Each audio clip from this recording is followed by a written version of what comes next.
realism. Right?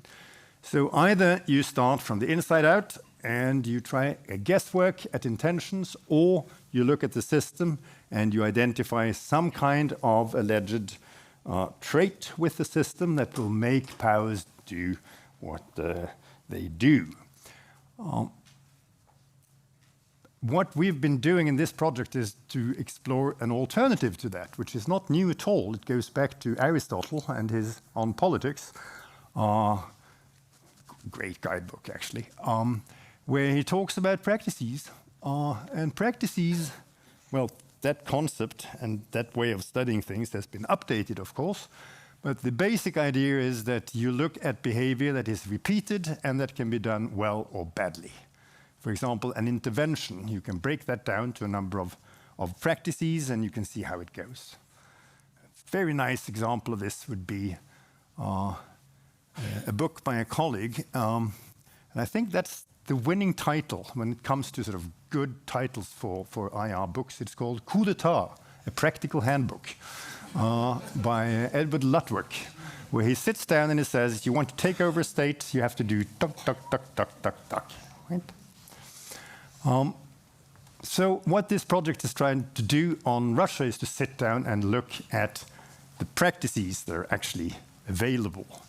And we've been doing that with an extra value added, which is something we've taken from Charles Tilly, the American sociologist, who talked about repertoires of practices.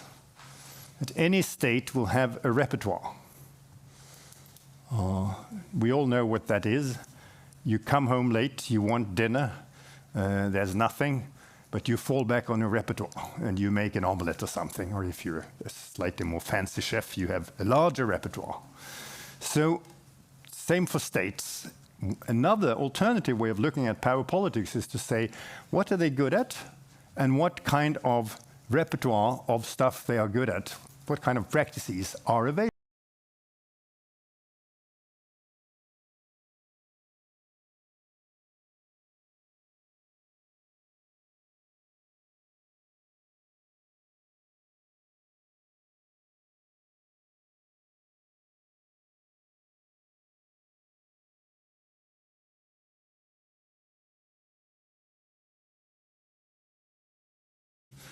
One thing is that the reps, if you compare to other great powers, because the economic tools are so weak. And this is not exactly new.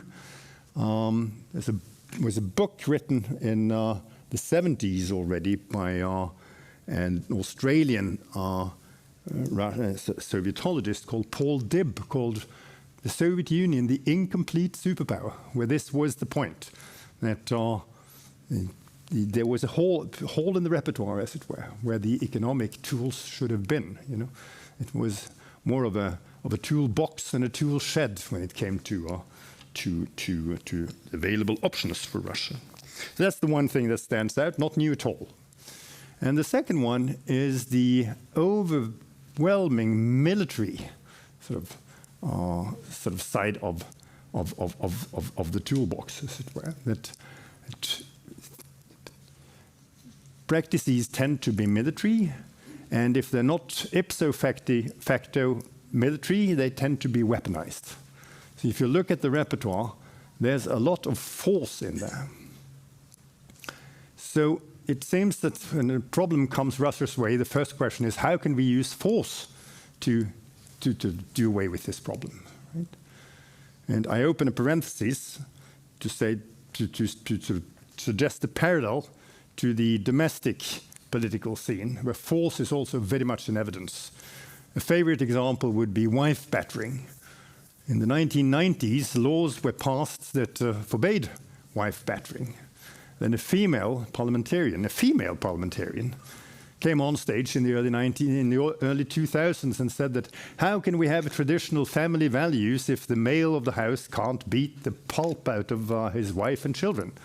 And the Duma listened to this and passed laws in 2017 that made wife battering legal again.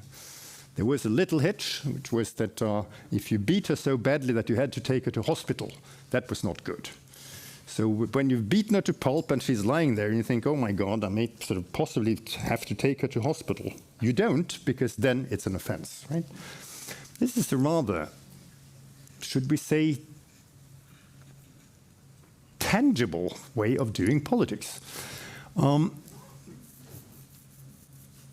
will recall that at irregular intervals, Russians have been having debates about their national idea. And I think over the last couple of years that they've found that idea, and that is militarization. It is fighting, tussling. This is the military idea. We see it in Israel as well.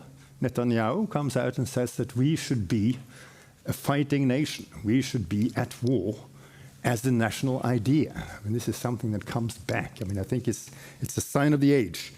This sort of going back to this celebration of the military, which is nothing new whatsoever. If you go to Russia, if you go to Germany during the First World War, this was the spirit that war was something to be celebrated as a cleansing and manly activity, etc. Even after they had lost one of the generals, the German generals, sort of looking at the sort of pyre that was once his Vaterland, said, you know, es war schön, it was nice, right? So this celebration of the use of military is nothing new.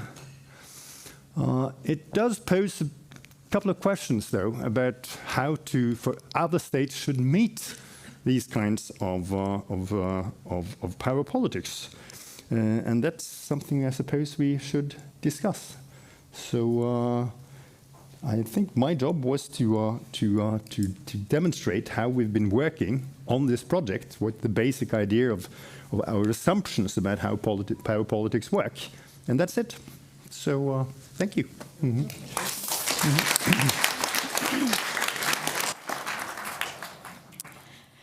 Okay, thank you, Iver. There are lots of things that we can pick up on in the discussion afterwards. Now I would like to introduce the second speaker, which is Karen Filippa Larsen. She has joined us from Denmark. She is a postdoc at the Danish Institute of International Studies. The title of her talk is Russian Foreign Policy Prototypes, the Case of the Near and Far Abroad. And this is a paper under development with my colleague, Julie Wilhelmsen, as well. Thank you for coming, Karen. Thank you. Thank you, and thank you for the introduction, and thank you for having me here, and for all of you coming and listening. Yes, so how can Russia wage a war in Ukraine, obviously violently disrespecting the territorial integrity and sovereignty of Ukraine, while at the same time claiming that, and now I quote, Russia is on the side of international law and for sovereignty for all states while respecting their territorial affiliations. This is a quote by Russian President Vladimir Putin from December 2024. Can we in any way try to make sense of this? That is the puzzle and sort of the radically different Russian approaches that it represents, that Julie Wilhelmsen and I tried to tackle in this paper. And this is what I will try to tell you about for the next 7 minutes. We argue that in order to get a better understanding of Russia's foreign policy, we need to develop a more pluralistic framework for understanding Russian foreign policies in plural. And we suggest that this can be done by combining two perspectives to create an analytical framework. We build on a specific understanding of power political logics, which we then approach from a discourse analytical perspective. The power political logics we draw from literature on power political repertoires. Repertoires, as Eva just also introduced, is part of the project, and therefore I think we will talk much more about it later. But the repertoires involve, if we follow MacDonald, not only what people do when they engage in conflict with others, but also what they know how to do and what others expect them to do. I sort of see it as a routine practice, as Ivar Neumann also introduced. What do you fall back to when you have to do something? In the literature, answers to what the roots of repertoires are remain ambiguous, and this is where we in this paper point to sort of shifting discursive identifications as the root. We argue that Russia's power political discourses can be divided into foreign policy prototypes, and this is where the plurality comes into play. That is, we argue that we can analyze Russia's way of making sense of its own categorization of foreign policy through its power political discourse. Okay, so to become a little bit more concrete, Russian political or power political discourses construct subjects differently in the near abroad and in the far abroad. And from this starting point, we built prototypes of foreign policies. And if we look at the far abroad, we built the case on Syria. In the far abroad, the predominant power political logic is what we call integration. And discursively, integration articulates the other as a complete subject with a coherent identity, which is both acknowledged and recognized, including as an autonomous and sovereign subject. And this construction of the other as a complete subject in the integration discourse, it makes logical both a dialogue and a cooperation on equal terms.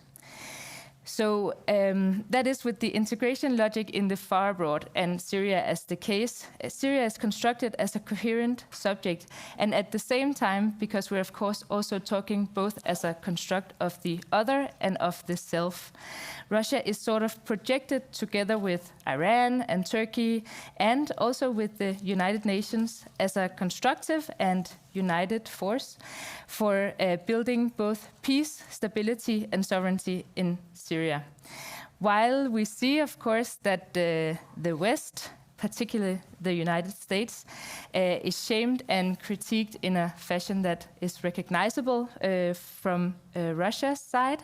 There's even positive mentioning, actually, of and praise for the US and Russian cooperation and relationship. I think we can tie this to sort of a pragmatic foreign policy that we've heard about previously today, and to a very large extent, non-securitized. And so this is, we see, perhaps importantly, an agnostic or competing relationship with the West in Russia's far abroad category. If we then move to the near abroad, we build our case, of course, I'm about to say, on Ukraine. And in the near abroad, the predominant power political logic is fragmentation. And discursively, the fragmentation logic, it articulates the other as a fragmented subject, constructed with multiple opposing and possibly competing identities. And fragmentation constructs the other as unreliable and incoherent, and possibly deceiving because of a fragmented identity. This construction makes the other impossible to cooperate with and let alone, of course, rely on. And if we look at Russia's articulation of Ukraine, we see that it is very much articulating Ukraine as a fragmented subject. Part of Ukraine's identity, or fragments of Ukraine's identity, is under influence of the West, sort of a partial state, or the West doing a proxy war. The West, of course, being both the collective West, the United States, and NATO. And partially, we also see a construction of a real Ukraine. And the real Ukraine is often and sometimes articulated as belonging to the Russian civilization. We see a third fragmentation, or a third fragment, which is the Zelensky regime, the Kiev regime, the Nazis in Kiev who has occupied Ukraine. This altogether constructs a fragmented subject of Ukraine, and multiple of the fragmented identities, they are pose an existential threat to Russia. The West in Ukraine, Zelensky's regime, they are seen as existential threats in the discourse. This also means that there are no coherent subject, and therefore there are no subjects whose sovereignty can be respected. In the Russian discourse, I want to underline. The construction of the West differs in the near abroad and in the far abroad, at least in the beginning of the period of the study, before the full-scale invasion. We see that the West in the far abroad is constructed as an adversary, as someone to compete with. But in the near abroad, the West and the parts of Ukraine under influence by the West is articulated in a more antagonistic way as a struggle between enemies. However, just before the full-scale invasion, that is just before the full-scale invasion and following the invasion, we see a collapse of the Russian power political discourses into one. So with this collapse, the mechanism of antagonism becomes visible towards the West, or the West becomes an enemy both in the near abroad and in the far abroad. And this is what we also heard a little bit earlier, perhaps a Russia moving much more into a field of wanting to compete or seeing the West and Western ideas as an enemy sort of coherently in both the near abroad and the far abroad. Okay, to sum up in a sort of simplified way, Russia's political or power political discourses offers us one explanation of the puzzle that I presented in the beginning, that Russia can wage a war in Ukraine disrespecting its territorial integrity and political sovereignty, while claiming to respect sovereignty for all states at the same time. Because Russia's official power political discourse constructs the two prototypes of foreign policy, it builds sort of a foreign policy, it builds its foreign policy on a discourse of integration in the far abroad and on fragmentation in the near abroad. That's it. Thank you.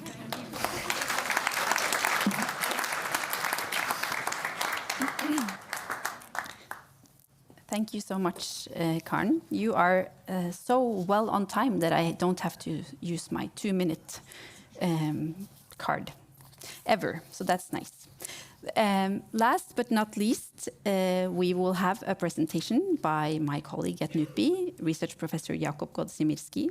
He is also the project leader of the RUSMENA project, and his talk is titled Power Discourses, Power Practices, and Power Repertoires. Do actions speak louder than words?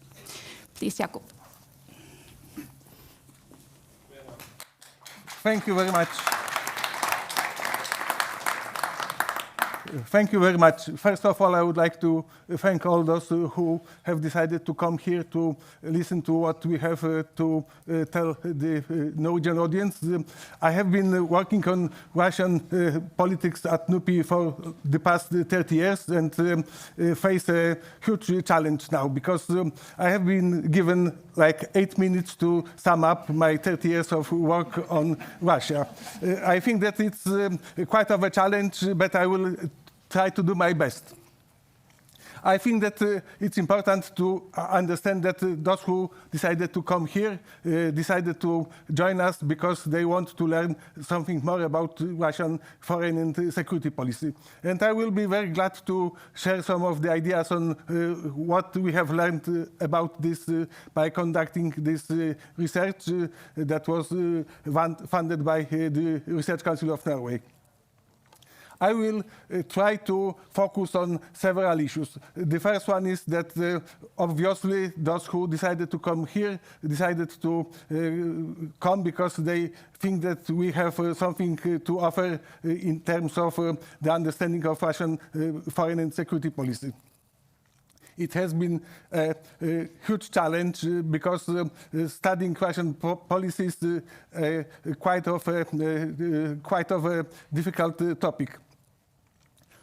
But we can approach Russian policy from different angles. Iver alluded to the fact that it's important to look at the practices.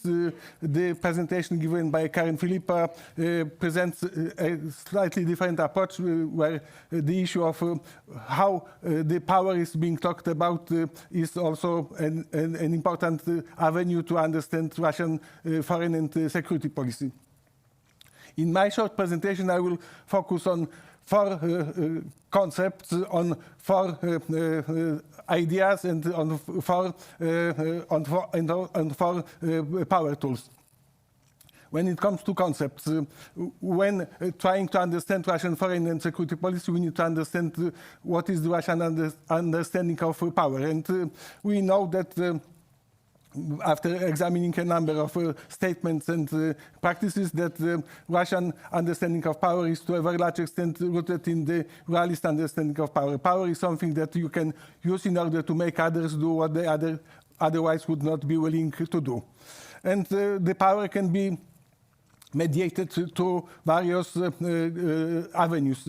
One is are the power discourses and power narratives that Karen Filipa has been talking a lot about, but there is also this issue of power practices. So power discourses, power narratives, and power practices are three important concepts that we need to understand in order to understand what Russia is being interested in.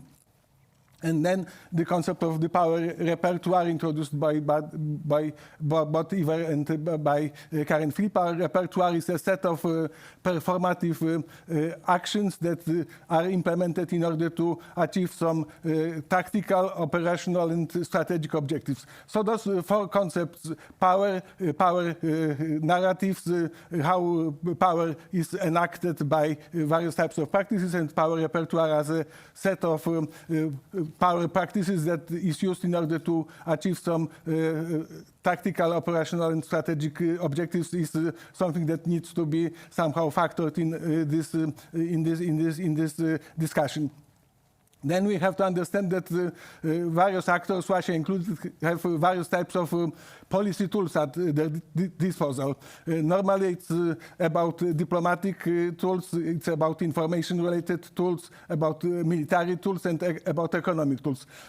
Derek, for instance, alluded to the fact that Russia's interests in the MENA region are to a certain extent driven both by economic interests, but also by some other interests. Diplomacy has been an important element of Russian policy in the MENA region and in the broader terms. What is then the relationship between power narratives and power practices? I think that it's important to understand that when we think about power tools in the information sphere, this is where those power narratives are very much present. We can study Russian politics by looking at various types of policy-relevant statements. Russian official doctrines are mostly written down and presented, for instance, at the website of the Russian Security Council. Then we have a number of policy statements being made by Russian key leaders. This is also an important source of knowledge about Russian policy making and about Russian policy objectives. And then we have also a number of other situations when written texts are important to understand Russian objectives.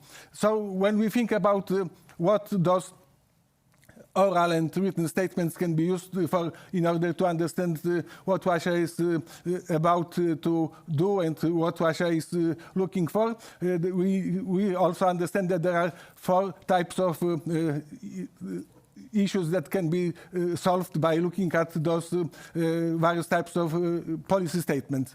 It's about looking at what kind of ideas inform Russian policy. When you look at the official doctrines, then you can also find a number of ideas about, for instance, who Russia treats as friends, who Russia treats as enemies, and who is and what kind of threat landscape Russia needs to somehow address. Then when looking at those various types of statements, it's also relatively easy to understand what kind of emotions are attached to various types of actors and to various types of topics. We know that, for instance, when Russia talks about terrorism as a challenge, there is a lot of emotion attached to this because Russia has suffered from various types of terrorist acts. When Russia talks about NATO, for instance, it's mostly about very negative emotions that are attached to this concept of the Western security community that somehow is being presented in Russian official statements as a source of strategic and even existential threat. So emotions are also something that we can trace by looking at various types of statements. Then we can also learn a little bit more about Russian objectives, because when we look at what Russia is doing, it's sometimes something that looks very chaotic, but when we somehow read what Russia has been saying prior to implementing various types of power practices, it's much easier for us to identify what kind of objectives Russia is trying to achieve by implementing various types of power practices.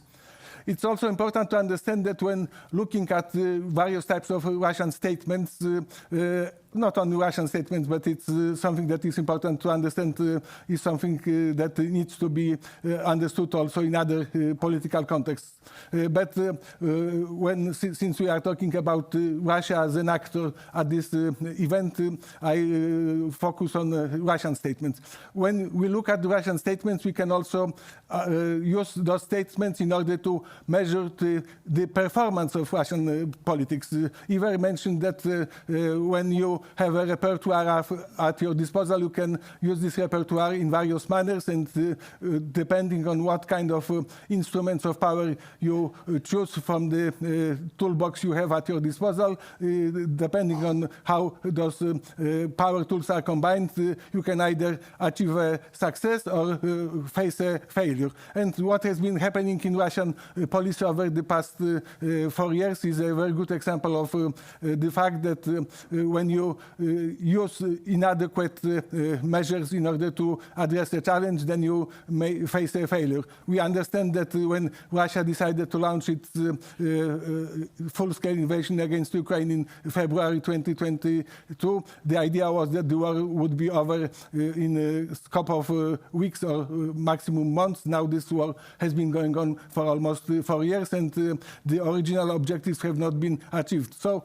this means that the Russian power performance in Ukraine cannot be understood as a success story. So those 4 aspects of Russian power narratives are important to understand. And then it's also important to understand what kind of system that is behind the production of those statements.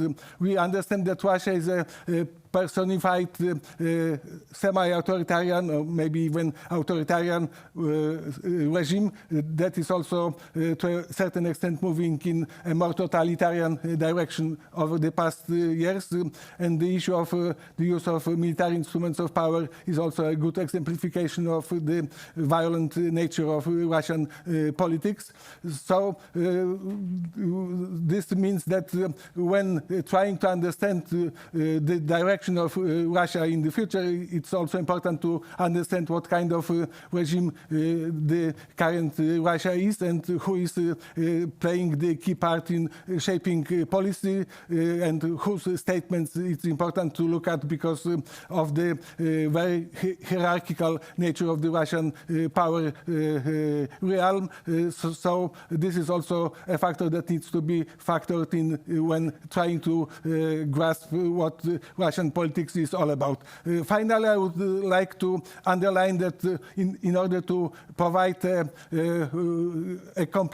more complete picture of Russian politics, it's important to adopt a sort of complementary approach, looking not only at statements, but also at what Russia has been actually doing in order to achieve its objectives, and also trying to understand to what extent Russian use of various types of instruments of power tools has been successful or not, and what we can all learn from this experience. Thank you very much for your attention. Yes. Okay, then I would thank you so much, Jakob. Sorry, that I will invite Iver and Karen to join us on stage. I think we now have exactly 30 minutes for a panel discussion, and also for questions from you in the audience. So please start preparing your questions. So thank you all so much for presenting and for giving us some insight into the project, the RUSMENA project, and what you have focused on. I would like to maybe start this panel discussion by taking a small step back.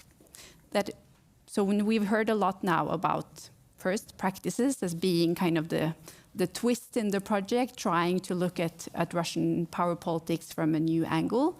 And then Karen Filippa talked about power political discourses, and then Jakob tried to kind of bring it all together in the final presentation. But I think it would be good maybe to try to say a few words about how do you see the relationship between these practices and the discourses, just to kind of give the audience like a bit of background on that. I think Iver and Karen, if you want to provide short answers, this is something you worked on for a long time.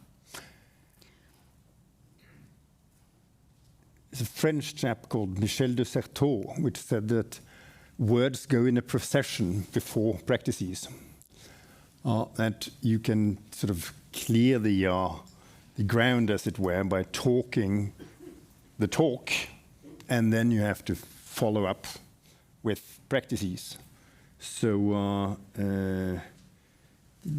in this sense, you privilege the idea that you can talk the world into existence, as it were, but then, of course, that is not enough.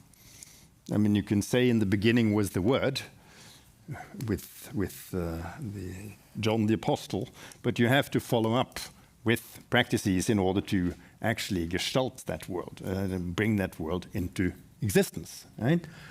But by the same token, if the words are not followed up by practices, the whole thing will just fall apart.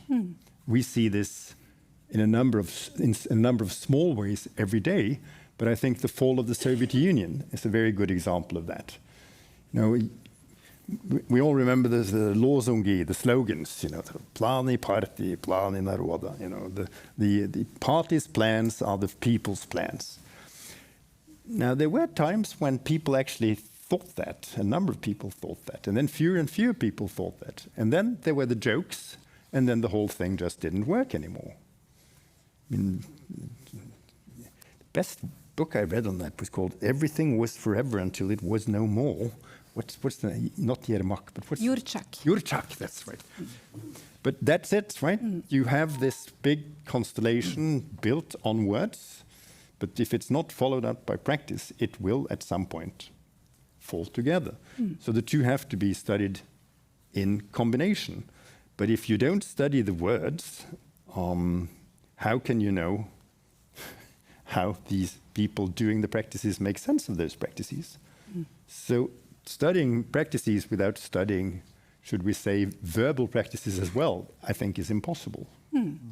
Thank you. Karen, you actually used the word collapse in your presentation, right? You said that the power political discourses kind of collapsed just before the full-scale invasion. So I kind of like, can you say a little bit about how you study these texts and these discourses? And also, like, I think to people it might seem that, especially now, given kind of the intensity of the Russian propaganda machinery, like why do we have to study these texts when they lie all the time? Yeah. It's a good question that I think actually I get a lot. Why even bother? And I think perhaps just this sort of simpler version of what Eva was just saying. I think we should see sort of discourse and the way that even the way that the Russian sort of political elite centered around Vladimir Putin discursively describes their worldview.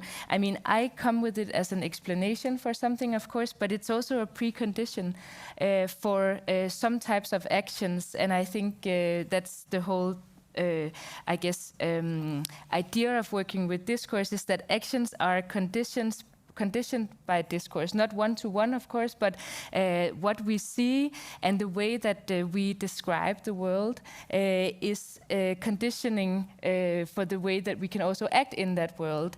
And I think when we look at the Russian political elite, it, in a sense, is less important in this context if it's propaganda or not, and if they believe it, because that's also another question I think many are discussing at the moment. Do sort of Russia believe, or the political elite and Vladimir Putin, do they believe their own discourse, or is it just something that they're saying? And I think underlying this, it's less important because the discourse, as soon as it's sort of laid out, and it is laid out in a very coherent way, I think that's also important to underline that Russia's discourse, at least towards Ukraine, towards the West that I was talking about, it's coherent and it's logical in its own frame, right?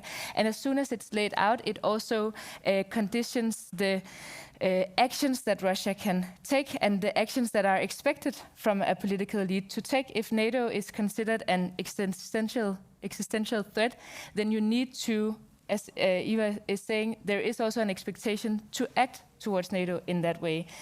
Otherwise, it will, collapse. Thank you so much. Jakob, the aim of the RUSMENA project is to kind of take the study, was originally to take the study of power politics to a region that is in some ways a bit far away from Norway, from Europe, and from Ukraine. But then, of course, after 2022, plans were changed. But could you say a little bit more about the kind of the importance of where we study Russia, and building on what both Derek talked about in his keynote and Karen as well, like the context here? How much does that matter for what we learn about Russian power politics? Before addressing this question, I would like to somehow build upon what Eva has just said about this connection between talk and walk, because this is also an interesting way to explain what this relation between the power discourses and power narratives and power practices is. Because on the one hand, it's about talking the talk, meaning somehow presenting some ideas about what we want to achieve as political actors. On the other hand, it's also about how those ideas are being implemented. In other words, we can say that when this relationship between the talk and the walk is as follows. We need to study how the walk is being talked about, meaning to look at various types of statements that describe, for instance, what kind of instruments of power are to be implemented in order to achieve objectives. But then it's also very important to look at how the talk is being translated into the walk, meaning how what is being presented as some ideas in those statements, written statements, oral statements, how they are somehow translated into various types of power practices. And then answering your key question, meaning where to study Russian politics in order to get a better understanding of what this politics is all about.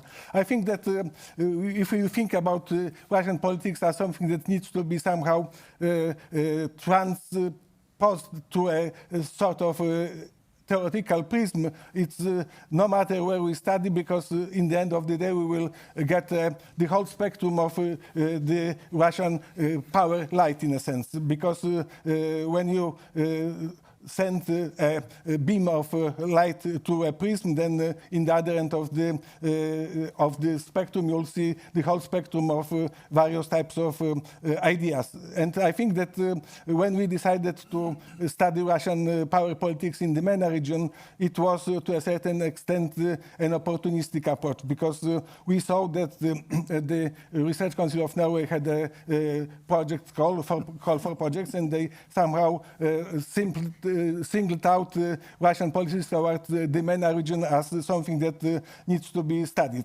And they wanted to provide some funding for the study of Russian power politics in the MENA region.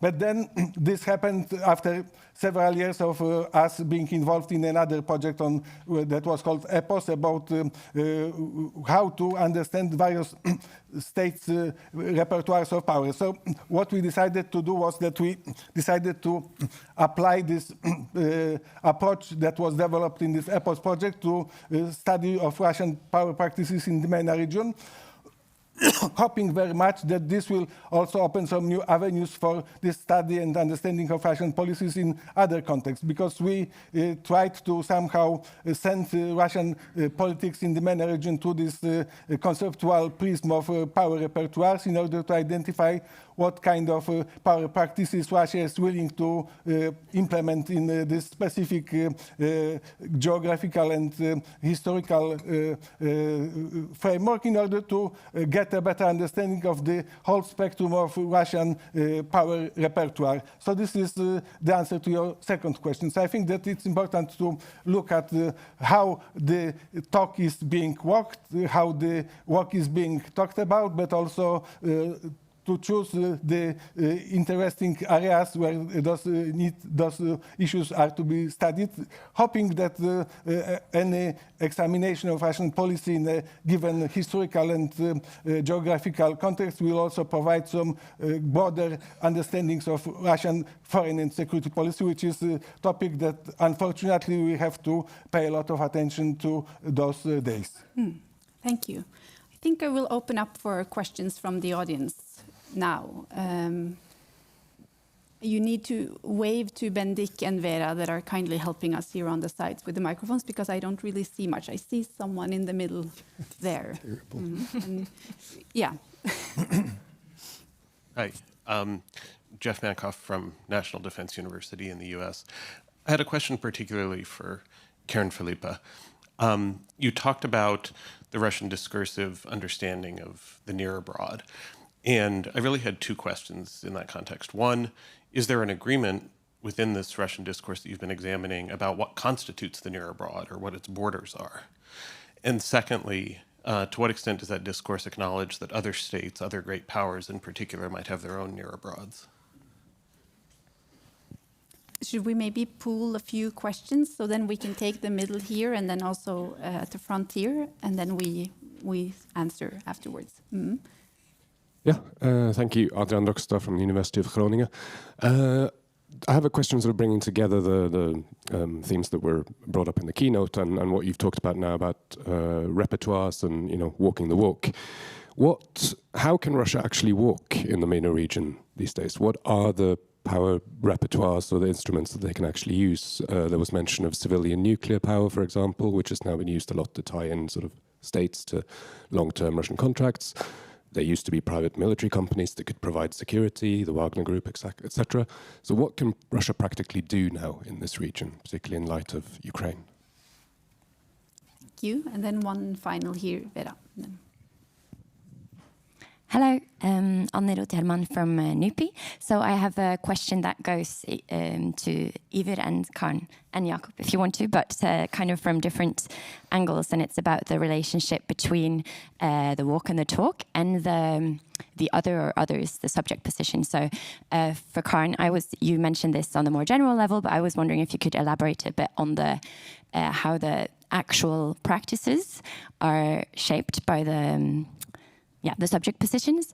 And Iver, I don't think you mentioned it specifically, so how would you conceive of the subject construction within this triangle? Also with tools, which was also mentioned a bit, so I guess the repertoires or the practices is about choosing which tools and how, rather than just which tools you have at your disposal.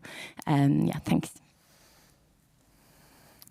Okay, so there was at least one specific question for Karen. Maybe we start with that, and then I don't know who would like to talk about the more kind of practical aspects of Russia in the MENA region and what it can really do. And then finally we go back to the more conceptual question.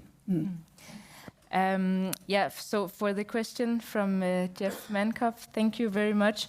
In terms of the first part of the question, what is the near abroad?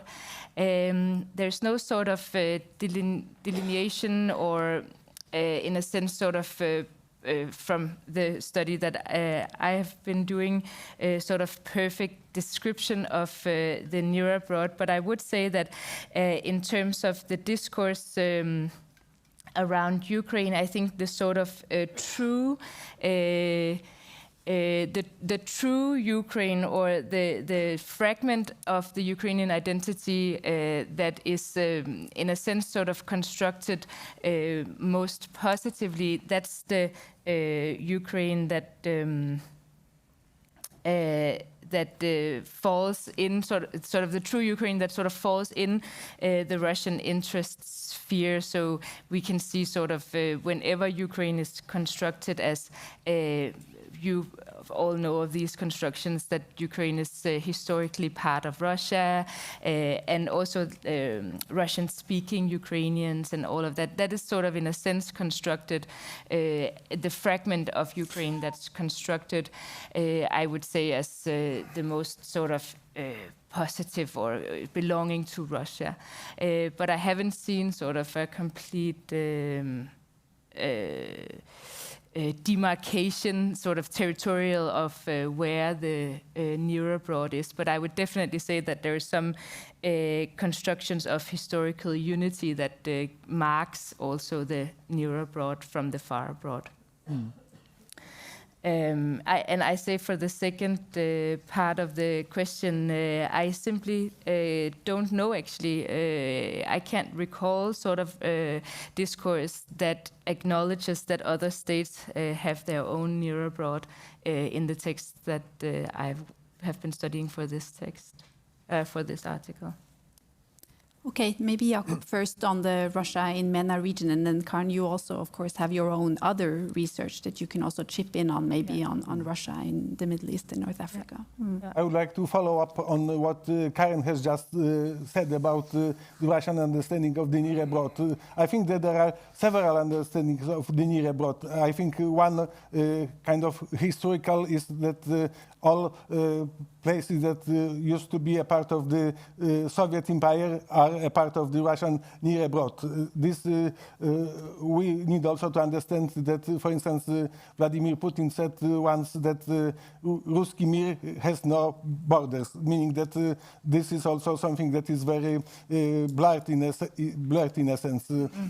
When we, for instance, look at the Russian demands that were presented to the United States and the West and the NATO in December 21, the concept of the near abroad, there was also that the borders of the near abroad, as understood by Russia, were the areas that prior to the signing of the treaty on cooperation between Russia and NATO, the areas where NATO was not present at the time were somehow to be considered as a part of the Russian sphere of influence.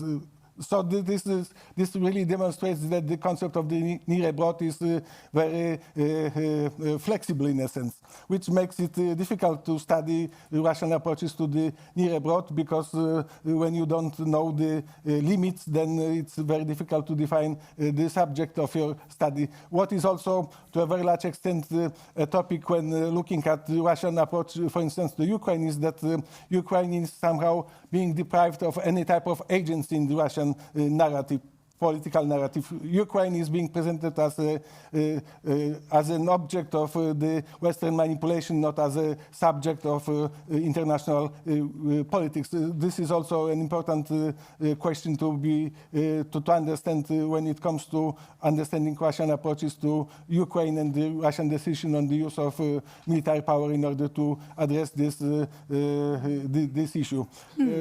And when it comes to Russian policies towards the MENA region, we understand that Russia has been deploying various types of tools of power tools in order to strengthen its position in the region. It's about economic relations, but when we look at the level of trade between Russia and the countries of the region, we see very quickly that only Turkey plays a major part in this context, because Turkey has been importing a lot of Russian energy resources, generating a huge trade surplus, while Russia's relations with other countries in the region are, in economic terms, are fairly limited. Egypt and Algeria used to be key receivers of Russian trade arms exports in the region, but as Derek has rightly pointed out, over the past 5 years, Russian export of trade of arms to the region has collapsed by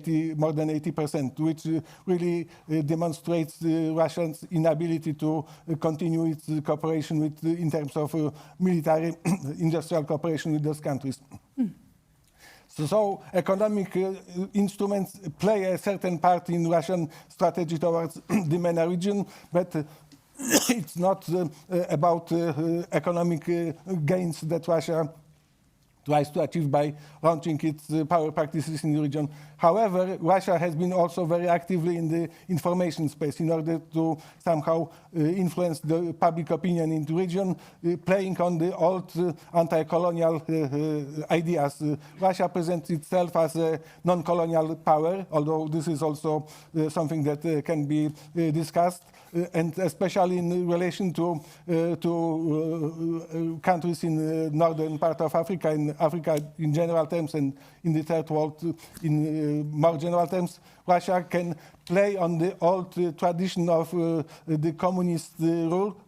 Communism was an ideology that the Soviet Union had at its disposal in order to promote its interest in the so-called third world. And Russia is continuing to use this part of the Soviet repertoire in terms of launching its information campaigns in the countries by presenting itself as something, as an alternative to old colonial powers. And this worked relatively effectively in terms of pushing, for instance, funds from the former colonies in the northern part of Africa, in the MENA region. So this is also an important element. And then Russia has been also using military instruments of power. If we had some more time, then I could challenge Karen Filipa to present the findings from her PhD that was devoted to Russia's innovative approach to the use of military power in this part of the world, where Russia, instead of sending its kind of official army, decided to send its private military companies to the region in order to pursue its objectives at the tactical, operational, and strategic level. Those private companies played a major part in somehow when the idea of pushing France out of the region was implemented in countries like Mali or the Central African Republic. Do you, Iver and Karen, would you like to add something on the kind of more practical? What are the kind of walks that Russia can? What are the paths that they can take in this region? Okay, I know we don't have that much time, but now that I was actually challenged, yes. I think I will just maybe also respond to some of the things, because I do think that one of the ways that Russia could, I mean, now it's a little bit up in the air what will happen with the Africa Corps, but most of you, if not all of you, will have heard about the Wagner Group, right? And in this sense, I would also argue that the Wagner Group did actually, was of course a military actor that Russia used actively, but it was also a lot more. And actually, I think in many sense, the Wagner Group led Russia's way into, or return into West Africa, or maybe the Sahel belt is more correct. By actually doing, through the Wagner Group, they did achieve political influence, because what the group was able to actually do was to, of course, not only deploy militarily, but also with the information instruments, with the political scientists who were able to help heads of states stay on longer in order to actually foster very good diplomatic relations relationships between Russia and these African states. So it was, in a sense, not completely autonomous, but in the re-entering of Africa, the Wagner Group did actually work quite autonomously and became part of Russia's sort of practices. Yeah, I think that I can talk about that, of course, forever. But Yes. This is super important. I mean, in this city, there is demand for torpedo services. And internationally, there is demand for quick and easy wet work. And Russia can deliver on that quite efficiently. But there was a very interesting incident in Mali some months ago where Russia had delivered, and as it turned out, it had conducted a small massacre and buried the corpses. And France was able to document this because they had satellite photos. And the reaction in Mali was, "We knew it, you're spying on us." But in the longer run, it raises the question. You know, this is a service that is very much in demand, and Russia has no problem whatsoever actually accommodating it. But how far can you take it before it's no longer in demand because it costs too much? So that's one thing. I got a question about subject position, which I think is super important. Jakob, you mentioned communism. You can say a lot of things about communism, but it was a vision of an alternative future. Of course. And that is a very important thing to be able to offer. And I think one of the major problems for Russia today is that it has no such thing on offer at all. If you look at what they are criticizing the West, but they're not coming up with an alternative way of looking at things. They're falling back on traditional values, family values, etc. And the idea that the West is rotten. But all these ideas are 130, 150 years old. I mean, the tropes are being regurgitated. And it begs the question, if Europe is so rotten, if it was rotten 150 years ago, why hasn't it rotted away? It's a little bit like the Soviet Union, where we were always told that the old women in black in front of churches that were begging, oh, they are just remnants of communism. But you came back 40 years later, they were still there. It can't be the same women. There must be something structural about this, right? And so I think Russia has a huge problem on the level of the subject position. How to come up with something that is not built on what Nietzsche called ressentiment, simply inverting the values of the West and saying we are the real West. That's not enough. You have to have something that's your own.